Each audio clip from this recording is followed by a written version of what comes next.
ભજન ભોજન અને ભક્તિનો ત્રિવેણી સંગમ એટલે જૂનાગઢમાં યોજાતો મહાશિવરાત્રિનો મહામેળો. મેળાને આજે ત્રીજો દિવસ છે, ત્યારે ત્રીજા દિવસે ભવનાથમાં જાણે કે ભક્તોનો મહાસાગર ઘૂવી રહ્યો હોય તેવા દ્રશ્ય જોવા મળ્યા.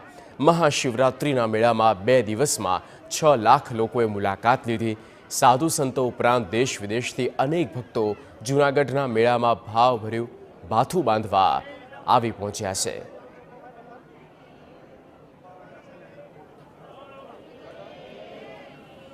આપને કહી દઈએ કે ભવનાથ મંદિરની બાજુમાં આવેલા મૃગી કુંડનું પણ એટલું જ મહત્વ રહેલું છે.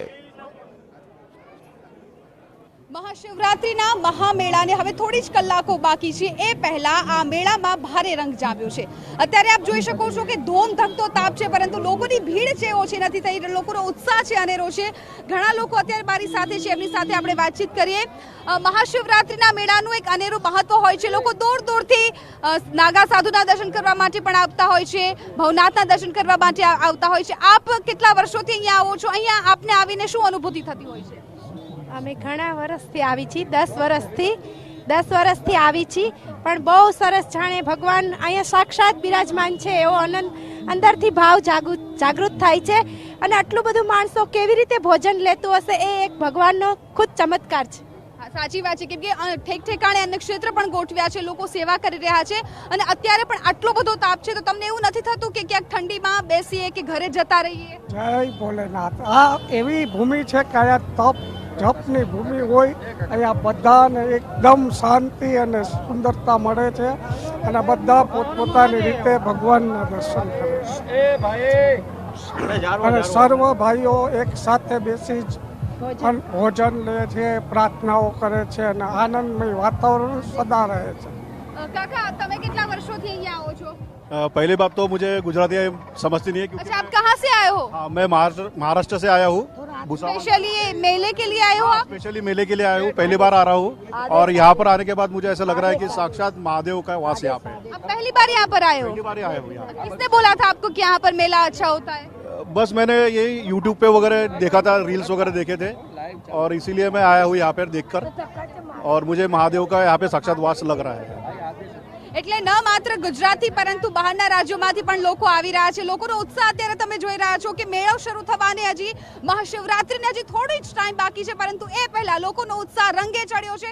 એક વખત જય ભોલેનાથની થઈ જાય.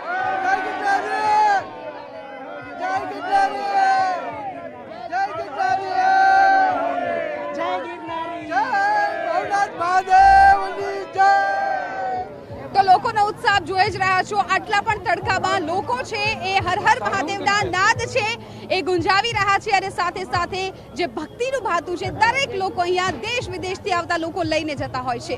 કેમેરામેન મનીષ ત્રિવેદી સાથે હું જિજ્ઞાસા, TV9 જૂનાગઢ. આપને કહી દઈએ કે ભવનાથ મંદિરની બાજુમાં આવેલા મૃગી કુંડનું પણ એટલું જ મહત્વ રહેલું છે. રાજા ભોજે આ કુંડ બનાવ્યો હતો.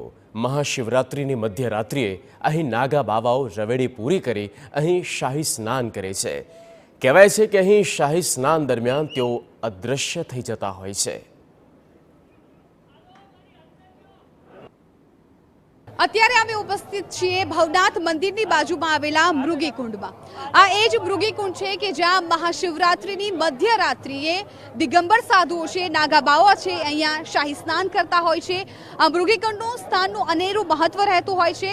તમામ જે દેશ વિદેશથી સાધુ સંતો આવેલા છે એ આખી પરિક્રમા કરીને, પરિભ્રમણ કરીને, જેને રેવડી કહેવાતી હોય છે, એ રેવડી સંપૂર્ણ પૂર્ણ થયા બાદ તેઓ અહીંયા આવતા હોય છે અને મધ્યરાત્રિ અહીંયા શાહી સ્નાન કરતા હોય છે.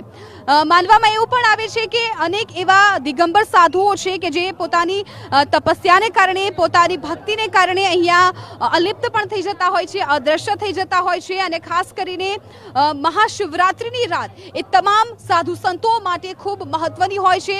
એ તમામ લોકો કે જે વર્ષોથી તપસ્યા કરતા હોય છે, અને ખાસ દિવસ જે મહાશિવરાત્રિનો મેળો હોય છે, એ મેળા દરમિયાન પણ તેમનું તપ છે તેઓ અખંડ એમને રાખતા હોય છે. અને આખરે જ્યારે મહાશિવરાત્રિની એ રાત હોય છે મધ્યરાત કે જ્યારે તમામ દિગંબર સાધુઓ છે, નાગા બાવાઓ છે, એ આ જ મૃગીકુંડની અંદર શાહી સ્નાન છે કરતા હોય છે. કહેવાય છે કે રાજા ભોજ છે એમણે આ મૃગીકુંડ છે એ બનાવેલો છે. આદિ અનાદિકાળથી આ પરંપરા હજુ ચાલી આવે છે અને આવતીકાલે જ્યારે મહાશિવરાત્રિની રાત હશે ત્યારે અહીંયા તમામ નાગા બાવાઓ છે એ શાહી સ્નાન કરશે.